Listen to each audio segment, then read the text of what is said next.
दोस्तों कैलाश पर्वत एक ऐसा पवित्र स्थान है जहां भगवान शिव का निवास स्थान है।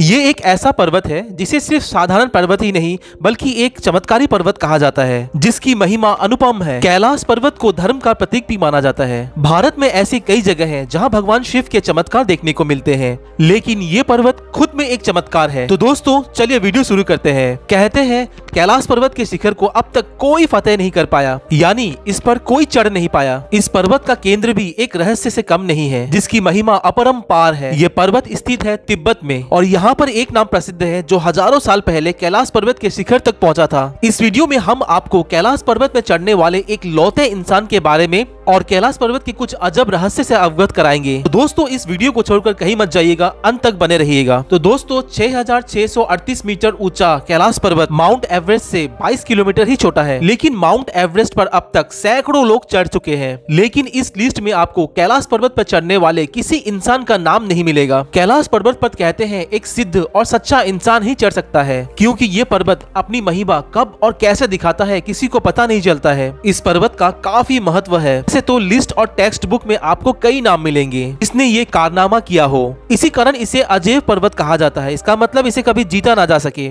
लेकिन अगर आप तिब्बत के इतिहास को खोलना शुरू करेंगे तो आपको पता लगेगा कि 1000 साल पहले तिब्बत के एक आध्यात्मिक संत ने ये करके दिखाया था। जयसत मिलारेपा तिब्बत के एक आध्यात्मिक गुरु थे और उन्होंने गहन साधना करके ज्ञान हासिल किया था और चमत्कारी शक्तियों से परिपूर्ण थे। कहते हैं कि बर्मा संत मिलारेपा के गुरु थे, लेकिन बाद में वो मिलारेपा के शिष्य बन गए। जब मिलारेपा ने कैलाश पर्वत में चढ़ाई शुरू की तब एक और आध्यात्मिक गुरु ने उनके साथ चढ़ाई शुरू की, लेकिन कैलाश पर्वत के लिए काफी ऊपर चढ़ने के बाद उस गुरु ने सूर्य के तीव्र और अजब गजब आभास होने का सामना किया। तब मिलारेपा ने कैलाश पर्वत के शिखर को छुआ और वहाँ तप भी किया था। कहते हैं मिलारेपा कुछ ही क्षणों में कैलाश पर्वत के शिखर पर चढ़ गए थे। इसके बाद वो विश्व में बहुत ज्यादा प्रसिद्ध हो गए। उनकी कहानियों से यही पता लगता है कि परलौकिक ज्ञान रखने वाला शख्स कैलाश पर्वत के शिखर पर बहुत ही जल्दी पहुंच सकता है, जो इस आयाम से भी बाहर देख सकता है। पूरे कलयुग में यही एक वाक्य है जब किसी ने कैलाश पर्वत के शिखर को छुआ हो। अगर इतिहास के अंदर जाएं तो 1926 को यूजर लैड ने सभी उपकरणों के साथ इस पर चढ़ने की कोशिश की, लेकिन अजीब मौसम, दिशा भ्रम और समय की रफ्तार बदल गई। विज्ञान की समझ में ना आने के कारण इस पर चढ़ा नहीं जाया गया। लेकिन इसके बाद कई विश्व विख्यात पर्वतारोही इस पर चढ़ने की कोशिश करते रहे, लेकिन इस पे चढ़ा नहीं जा सका। हर कोई अपने हट के कारण यहाँ आया तो, लेकिन कैलाश पर्वत की शक्ति के कारण नतमस्तक हो गया। हर पर्वतारोही का एक्सपीरियंस एक जैसे ही रहा। इस पर्वत पर पैर रखते ही इसकी रफ्तार बदल जाती है, मौसम की रुकावट आने लगती है, हाथ और पैरों के नाखून ज्यादा तेजी से बढ़ने लगते हैं, दिशा भ्रम और कंपास का काम ना करना हर किसी को भटका देता है, मौसम की भविष्यवाणी ना कर पाना इसे एक अजय पर्वत बना देता है। वैज्ञानिक इसके केंद्र से आ रहे रेडियो एक्टिव का पता अब तक नहीं लगा पा रहे हैं। आखिर क्या रहस्य है इस पर्वत के पीछे जो हर किसी को इस पर चढ़ने से रोकता है? आखिर कैसे मिला मिलारेपा को यह ज्ञान जिससे वो पल भर में ही इस कैलाश पर्वत पर चढ़ गए? महादेव को आग योगी कहा जाता है, यानी उन्होंने सबसे पहले ध्यान और योग साधना को सिखाया। वही ध्यान का ज्ञान मिलारेपा ने भी पाया। इसी ज्ञान से इस पर्वत पर आसानी से पहुंचा जा सकता है जिस पर आधुनिक तकनीक से पहुंचा नहीं जा सकता। दोस्तों आप शायद कैलाश पर्वत पर स्थित कई स्थानों के बारे में नहीं जानते होंगे, जैसे यम द्वार जहाँ कोई नहीं रुक सकता, राक्षस ताल, ऐसी कई रहस्यमय जगह है इस कैलाश पर्वत में जिसका ज्ञान वैज्ञानिकों को भी नहीं हो पाया है। इस अजूबे पर्वत की कहानी का अंदाजा